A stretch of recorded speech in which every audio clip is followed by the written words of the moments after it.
ये नूरान शाह साहब है जिनको थोड़ा जख्म आए, सर में थोड़ा जख्म इनके है। ये वो घर है, इस घर के पास ये शेल गिरे हैं आकर। ये जगह है जिस जगह पर शेल गिरे। ये आपको आदमी खड़े हुए नजर आ रहे हैं, ये वो एग्जैक्ट जगह है। शाह साहब का घर है ये।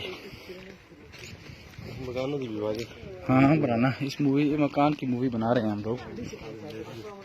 ये देखें बुरी हालत हो गई है मकान की, सारा मकान अपनी जगह से हिल गया है। अंदर इनकी औरतें बैठी हुई हैं मकान के अंदर। ये